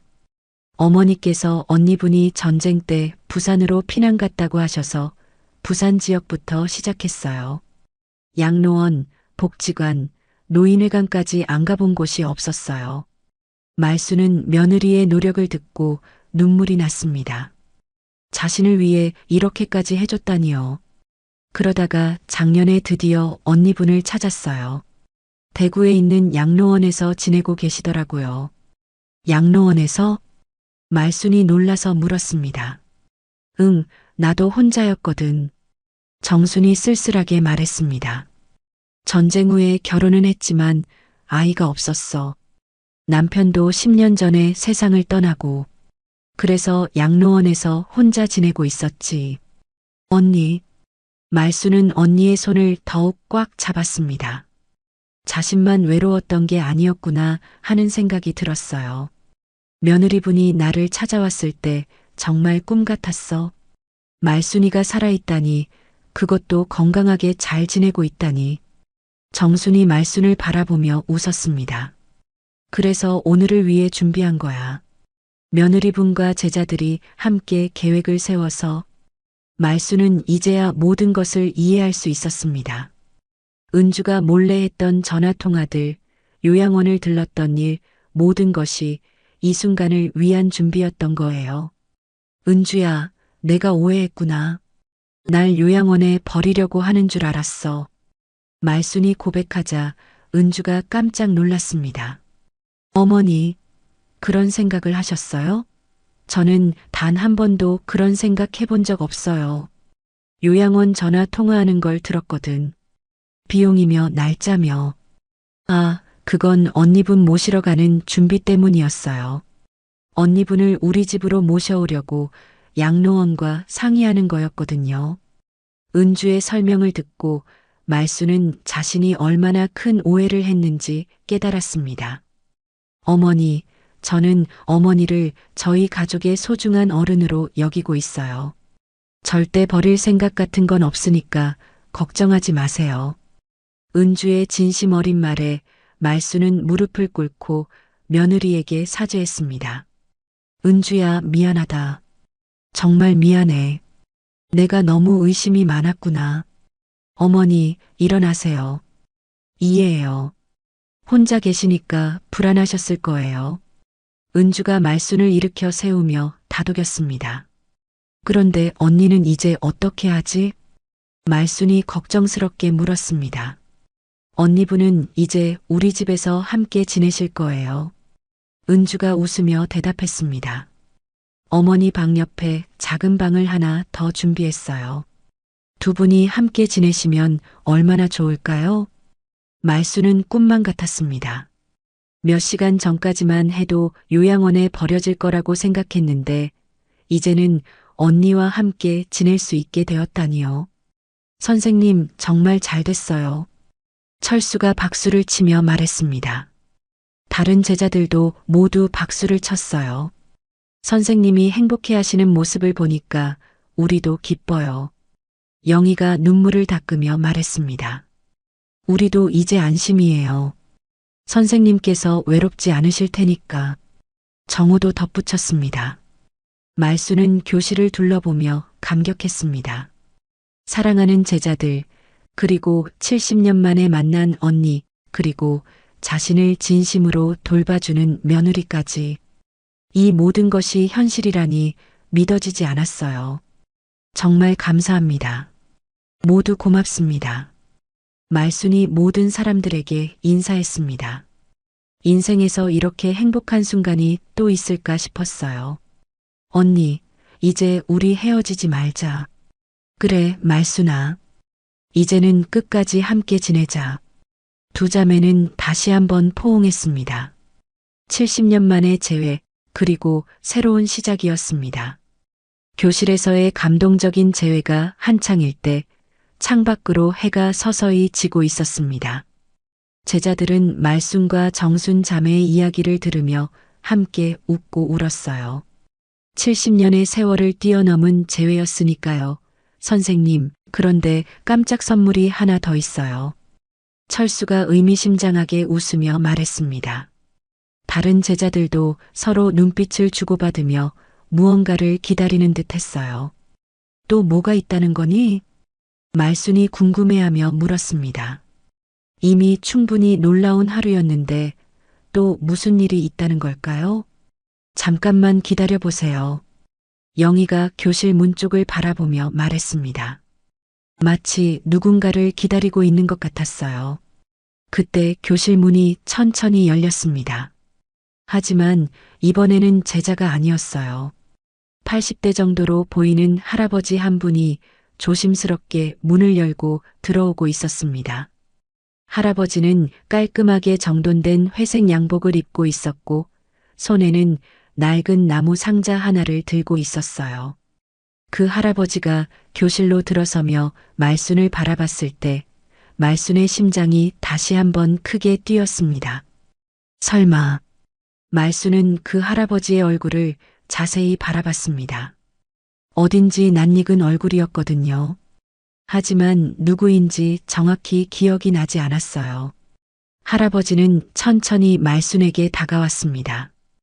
교실 안의 모든 사람들이 숨죽이며 이 장면을 지켜보고 있었어요. 한말순 선생님. 할아버지가 말순 앞에서 멈춰서며 정중하게 인사했습니다. 저를 기억하시겠습니까?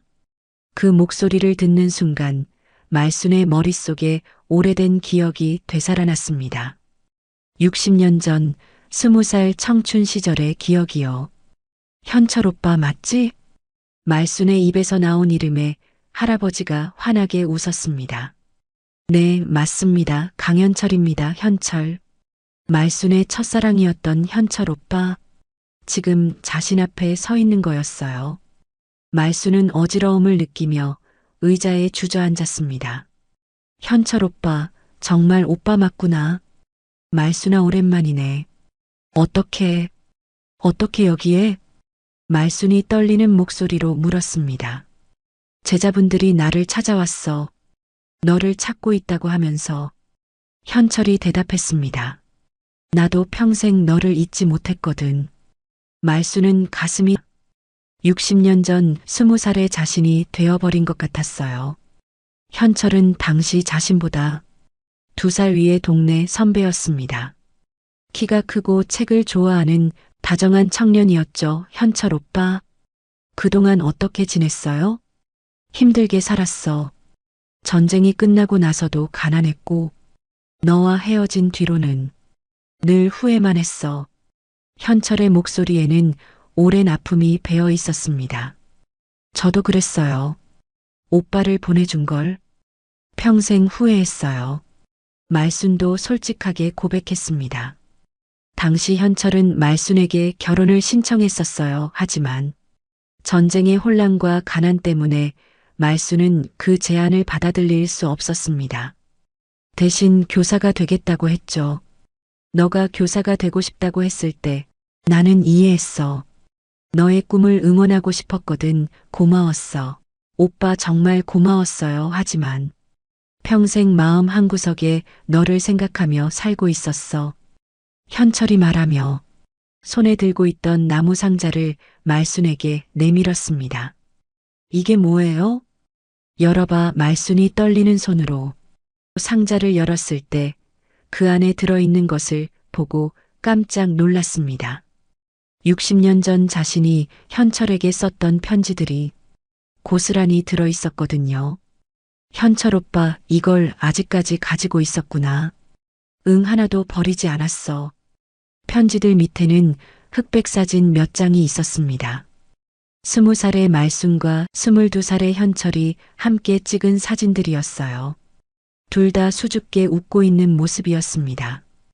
우리가 참 어렸네. 말순이 사진을 보며 웃었습니다. 그런데 이것도 있어.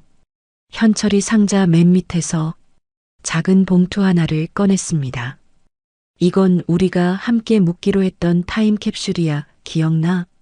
말순은 깜짝 놀랐습니다. 맞다. 헤어지기 전날 밤 둘이서 함께 작은 타임캡슐을 만들었었어요. 서로의 꿈과 소원을 적은 편지를 넣고 언젠가 다시 만나면 함께 열어보자고 약속했었습니다. 현철 오빠, 이걸 혼자 파낸 거예요? 응, 너를 다시 만날 수 있을 거라는 희망을 버릴 수 없었어. 현철이 봉투를 말순에게 건네며 말했습니다. 함께 열어볼까? 말순이 고개를 끄덕이자 현철이 조심스럽게 봉투를 열었습니다. 그 안에서 노랗게 바른 편지 2장이 나왔어요.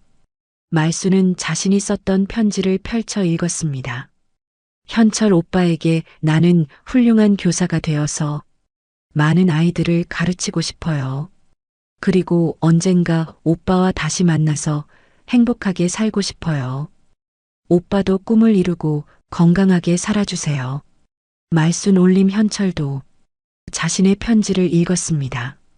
말순이에게 너의 꿈을 응원해. 훌륭한 선생님이 될 거라 믿어. 나는 너를 평생 기다릴게. 언젠가 다시 만나면 그때는 꼭 함께하자 현철. 편지를 읽고 나니 교실 안은 조용해졌습니다. 모든 사람들이 이 감동적인 순간에 빠져 있었어요. 오빠 고마워요. 정말 고마워. 말순이 현철의 손을 잡으며 말했습니다. 이제 우리 늙었지만 다시 만날 수 있어서 행복해. 저도요, 저도 이제 후회 없어요. 2 사람은 서로를 바라보며 미소를 지었습니다.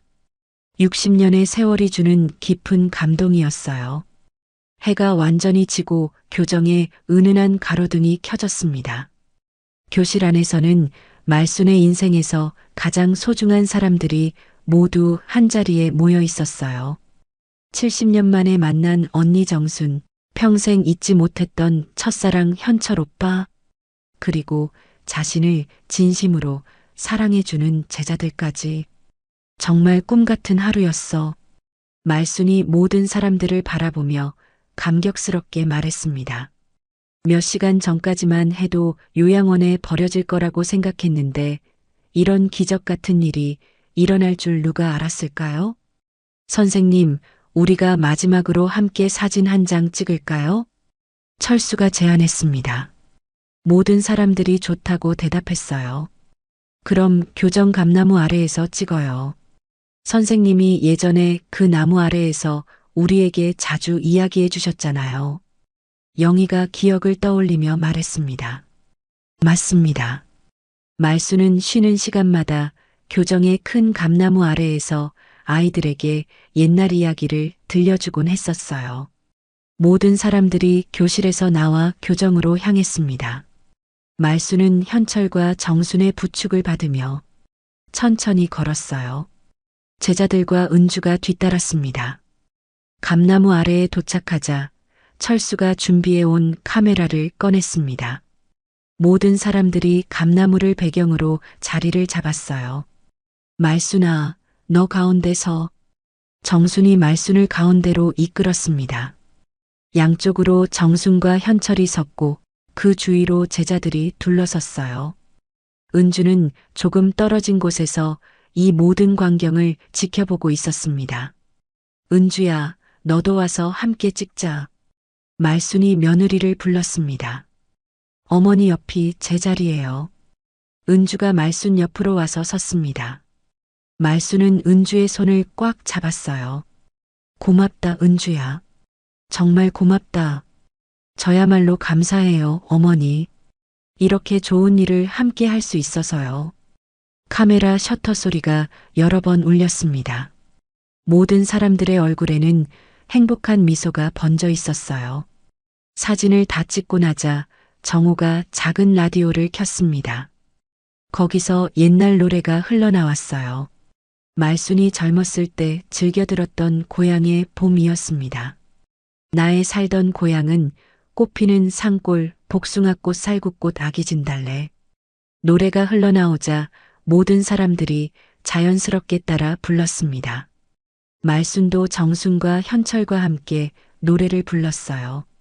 마치 시간이 거꾸로 흐르는 것 같았습니다. 이 노래 기억해? 현철이 말순에게 속삭였습니다. 우리가 처음 만났을 때 함께 들었던 노래야. 당연히 기억하지. 그때 내가 나에게 노래를 가르쳐 줬잖아. 말순이 웃으며 대답했습니다. 그 순간 70년 전의 추억이 생생하게 되살아났어요. 말순아, 우리도 이 노래 참 좋아했지. 정순도 끼어들었습니다. 어릴 때 엄마가 불러주시던 노래였잖아. 세 사람은 서로의 손을 잡고 노래를 불렀습니다. 그 모습을 보며 제자들도 모두 감동했어요. 노래가 끝나고 잠시 조용해졌을 때 말순이 입을 열었습니다.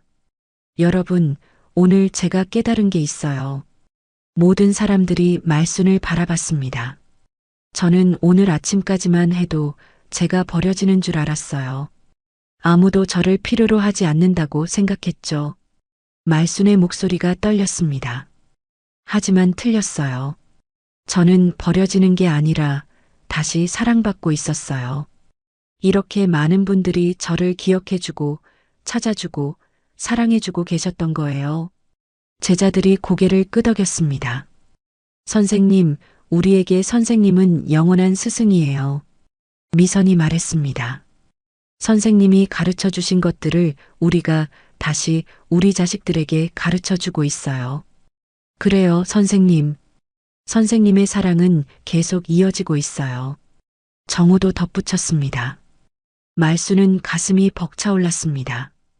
자신의 인생이 헛되지 않았구나 하는 생각이 들었어요. 그리고 저에게는 이제 새로운 가족이 생겼어요. 말순이 정순과 현철을 바라보며 말했습니다. 언니와 다시 만났고 현철 오빠와도 다시 만났어요.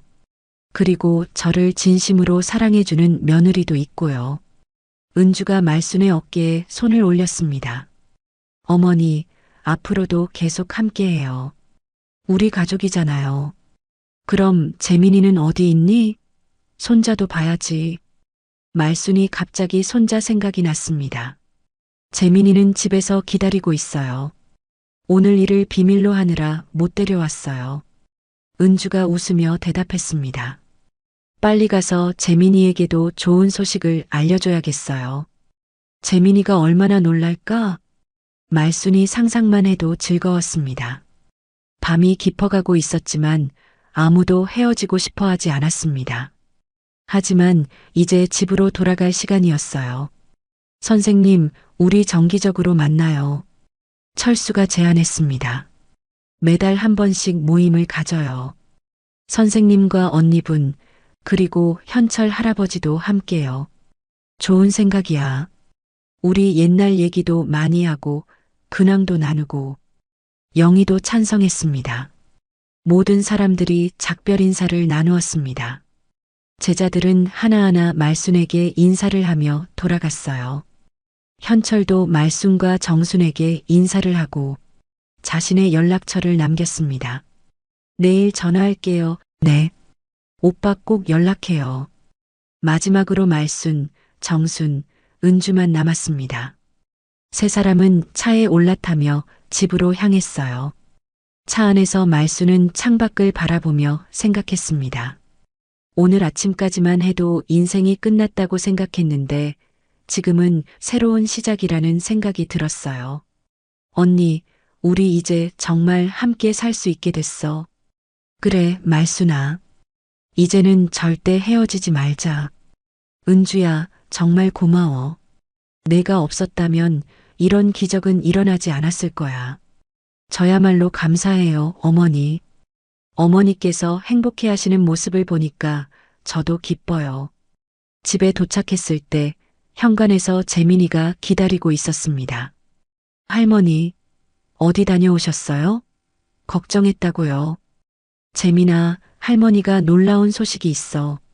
말순이 손자를 꽉 안으며 말했습니다. 증조 할머니를 만났어. 그리고 할머니의 옛 친구도 만났고. 재민이의 눈이 동그래졌습니다. 정말요? 어떻게요? 길고 긴 이야기가 있단다. 내일 천천히 들려줄게. 그날 밤 말순은 오랜만에 깊은 잠에 들었습니다. 꿈속에서는 어린 시절의 정순, 젊은 시절의 현철, 그리고 사랑스러운 제자들이 모두 나타났어요. 모든 사람들이 웃고 있었습니다. 말순의 인생 재임하기 시작되었습니다. 이제는 혼자가 아니었어요. 사랑하는 사람들이 곁에 있었고 앞으로도 함께할 시간들이 기다리고 있었습니다. 82세의 나이에 받은 인생의 마지막 선물이었습니다. 아니, 어쩌면 마지막이 아니라 새로운 시작의 선물일지도 모르겠어요. 오늘도 함께 해주셔서 감사합니다. 달빛 인생사연 은 가족 이야기, 노후 드라마, 감동 오디오북을 통해 여러분의 마음에 작은 위로와 공감을 전하고 있습니다. 앞으로도 더 많은 인생사연과 감동 이야기를 함께 하시려면 구독과 좋아요, 알림 설정 꼭 부탁드립니다.